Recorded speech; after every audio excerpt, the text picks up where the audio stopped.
Sensation को समझने के लिए सेंसिटिव होना जरूरी है। क्या होना जरूरी है? किसी सेंसेशन को आपको समझना है, अपने अंदर के जितने भी सेंसर हैं, अभी कहा कि ढूंढो, आज्ञा चक्र ढूंढो, उसका सेंस समझना है, तो उसके लिए सेंसिटिव होना जरूरी है। और सेंसिटिव कैसे हुआ जाता है? आप जब खाली साधना ही कर रहे हो और सेवा नहीं कर रहे हो, तो आपकी सेंसिटिविटी डेवलप नहीं होगी, सेंसेशन नहीं आएगा। अब सेंसिटिव नहीं हो तो सेंसेशन चला जाएगा। उसके लिए क्या चाहिए? सेवा का भाव। अब सेवा का भाव किसके लिए सेवा का भाव होना चाहिए? जो आपकी तारीफ करे उसके लिए? जो आपको बोले गुड बॉय, गुड गर्ल, उसकी सेवा करोगे? नहीं। जो आप पे चिढ़ निकाले, जो आप पे गुस्सा करे, उसकी सेवा करो, तब आपके सेंसर जागेंगे। सास की सेवा करो, ससुर की सेवा करो, एंगर पति की सेवा करो, एंगर पत्नी की सेवा करो। और वो सेवा का मौका भी भाग्य से मिलता है, सबको नहीं मिलता है। और नहीं है आपके पास सेवा करने के लिए, तो फिर भगवान से प्रार्थना करो, कोई मिल जाए आपको ऐसे, कोई दुखी, कोई परेशान, कोई बीमार, किसी साधु महात्मा की लुंगी धोने को मिल जाए, हाथ से लंगोटी धोने को मिल जाए, किसी बीमार व्यक्ति की सेवा करने को मिल जाए। ये करोगे तो फिर आपकी जो है सेंसिटिविटी बढ़ेगी। क्यों? आपसे चिढ़ने वाला, आपसे नफरत करने वाला, और जब आप उसकी सेवा करोगे तो आपका अहंकार टूटेगा, उससे अहम गिरेगा, माननीय बनने वाला भाव गिरेगा आपका। और जब माननीय बनने वाला भाव गिरेगा तो आपकी सेंसिटिविटी बढ़ेगी, आपके अंदर प्रेम भाव बढ़ेगा।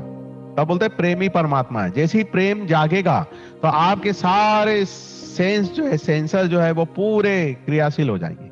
और लोग कहते हैं भावुक होना, रोना कमजोरों की निशानी है। भावुक होना, रोना कमजोरों की निशानी नहीं है। रोने वाला और भावुक होने वाला आदमी संसार का सबसे मजबूत व्यक्ति होता है, सबसे मजबूत। ये ताकत आंसुओं से ही आती है। अक्खड़ जक्खड़ होने से, अकड़ू बनने से किसी को कोई ताकत नहीं आती। जो प्रेमळ है, जिसके अश्रुपात हो सकते हैं, वही दुनिया का सबसे ताकतवर इंसान होता है। ये पता है क्या आपको? जो हिम्मत, जो डेयरिंग आती है, वो अश्रुपात से ही आती है। डिसीजन लेने का पावर रोने के बाद ही आता है। जब कोई फाइनल डिसीजन ले लेता ना, मैंने तो ठान लिया, यही, वो कब होता है? खूब रोता है, रो लेने के बाद फिर डिसीजन आता है। तो ताकत कहां से आई? आंसुओं से मिली ना। तो ये जो, और अपना ज्ञान तो उल्टा है, आपके गुरुजी तो उल्टे ही हैं। जिन लोगों ने पकड़ा है, पसंद किया है मुझे, तो मेरे पास तो उल्टा ही ज्ञान है। आप जो जो पढ़ के आओगे सब उसका उल्टा ज्ञान है। तो दुनिया बोलेगी कुछ और आपके गुरुजी बोलेंगे कुछ। भगवान के प्रेम में रोने वाला कमजोर नहीं होता है, भावुक व्यक्ति कमजोर नहीं होता है। इंसानियत होती है उसके अंदर, मनुष्यता है उसके अंदर। और जिसके अंदर मनुष्यता है, जिसके अंदर प्रेम है, जिसके अंदर भाव है, जिसके अंदर भक्ति है, वो उतना जागृत है और वो उतना मजबूत है। उसको कोई नहीं डिगा सकता, उसको कोई हिला नहीं सकता। ये आपको धीरे धीरे ये बात समझ में आएगी। So be sensitive, not to be practical.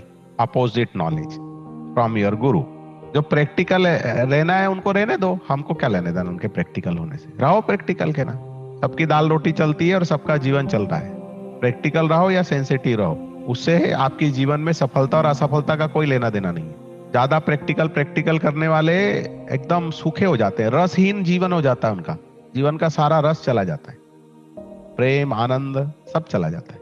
तो साधना करते हुए आप सेवा करो, सेवा के लिए ढूंढो, अपने अहंकार को गलाने के लिए। हमको उससे चिपकना थोड़ी है। गुरु ने बताया है इसलिए हम उस राह पे चल रहे हैं। उस व्यक्ति से थोड़ी चिपक जाना जिसकी आप सेवा कर रहे हो। आपको सिर्फ सेवा भाव से करना है, क्योंकि गुरु जी ने बोला है। ऐसा भाव रख करके, गुरु ने बोला है, किसी ने बोला है, इसलिए हम कर रहे हैं। इस भाव से आप सेवा करो। और जब वो पीड़ित करता है तो उससे आपका अहम गिरेगा, अहम भाव गलेगा। और अहम भाव गलेगा तो आपकी सेंसिटिविटी और बढ़ेगी।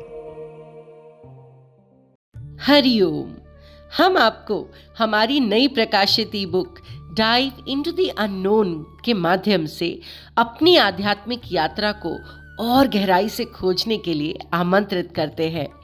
इस पुस्तक में स्वामी जी द्वारा दिए गए अमूल्य ज्ञान संकलित है, जो आत्म खोज और आंतरिक परिवर्तन की राह पर आपका मार्गदर्शन करेंगे। यह पुस्तक दुनिया भर के सभी Amazon प्लेटफॉर्म्स पर उपलब्ध है। इसकी लिंक आपको नीचे डिस्क्रिप्शन में मिल जाएगी। साथ ही यदि आप इन शिक्षाओं को हिंदी या फिनिश भाषा में सुनना चाहते हैं तो हमारे अन्य YouTube चैनलों को अवश्य देखें। इनके लिंक भी नीचे दिए गए हैं। चाहे वह अंग्रेजी, हिंदी या फिनिश में हो, यह ज्ञान शाश्वत, सार्वभौमिक और अत्यंत मूल्यवान है। देखने के लिए धन्यवाद। कृपया वीडियो को लाइक, शेयर और सब्सक्राइब करना ना भूलें। अगले वीडियो में फिर मिलेंगे। हरि ओम।